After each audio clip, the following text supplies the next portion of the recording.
जैसा बनते हैं वैसा आप खाते हैं। बृहद भक्षकाणु उदाहरण के लिए ये खतरनाक जीवाणु को खाते हैं। वैज्ञानिकों का मानना है कि कुछ कोशिकांग यूरोकैरियोटिक कोशिकाओं में तब निर्मित हुए जब एक प्रोकैरियोटिक जीव को दूसरे जीव द्वारा ग्रहण कर लिया गया था।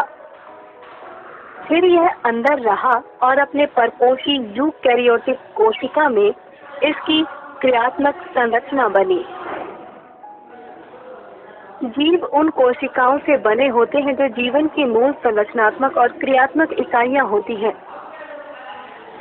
इन कोशिकाओं को प्रोकैरियोटिक और यूकैरियोटिक में सुसंगठित केंद्रक तथा झिल्लीबद्ध कोशिकांग की उपस्थिति या अनुपस्थिति के आधार पर वर्गीकृत किया जा सकता है। प्रोकैरियोटिक कोशिका का उदाहरण जीवाणु कोशिका है। इसकी बाहरी परत को कोशिका आवरण कहा जाता है। इसको 3 परतों में विभेदित किया जाता है।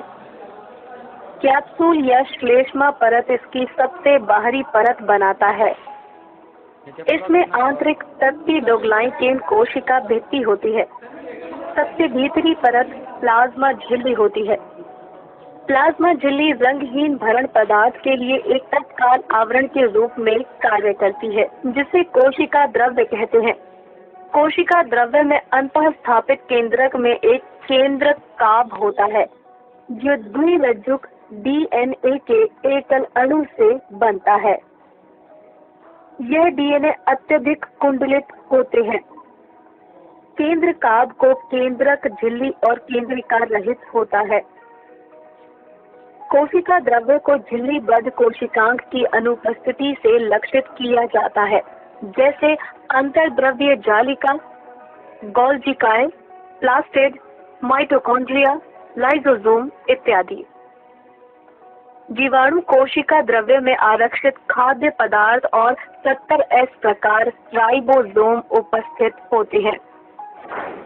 यूकैरियोटिक कोशिकीय संगठन प्रोटिस्ट, कवक, पादप एवं जंतु में पाया जाता है। एक विशिष्ट यूकैरियोटिक कोशिका में प्लाज्मा झिल्ली का एक आवरण होता है, जो अर्ध द्रव पदार्थ से घिरा होता है, जिसको कोशिका द्रव्य कहते हैं। प्लाज्मा झिल्ली अर्ध पारगम्य झिल्ली होती है, जो कोशिका में पदार्थ के विनिमय का कार्य संपन्न करती है।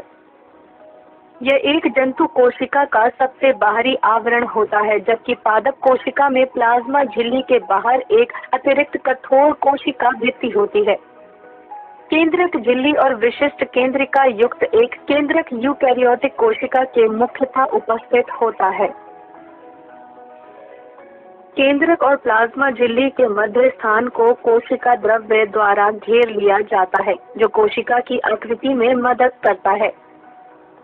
इसमें झिल्लीबद्ध कोशिकांग जैसे अंतःप्रद्वयी जालिका, गोल्जिकाए, माइटोकॉन्ड्रिया, हरित लवक, लाइसोसोम आदि की उपस्थिति होती है। हरित लवक एक पादप कोशिका की विशेषता है और प्रकाश संश्लेषण स्थल है। एक यूकैरियोटिक कोशिका में राइबोसोम 80S प्रकार के होते हैं। सारांश में प्रोकैरियोटिक कोशिका उदाहरण जीवाणु कोशिका। इसकी बाहरी परत, जिसे कोशिका आवरण कहा जाता है, को 3 परतों में विभेदित किया जाता है: कैप्सूल, कोशिका भित्ति और प्लाज्मा झिल्ली। प्लाज्मा झिल्ली रंगहीन भरण पदार्थ के लिए एक तत्काल आवरण के रूप में कार्य करती है, जिसे कोशिका द्रव्य कहा जाता है। कोशिका द्रव्य के केंद्र में एक केंद्र काभ होता है, जो द्विरज्जुक डीएनए के एकल अणु से बनता है। कोई केंद्रिका और केंद्रक झिल्ली उपस्थित नहीं होती है। कोशिका द्रव्य में झिल्लीबद्ध कोशिकांग अनुपस्थित होते हैं। जीवाणु कोशिका द्रव्य में आरक्षित खाद्य पदार्थ को 70S प्रकार के राइबोसोम उपस्थित होते हैं। यूकैरियोटिक कोशिका।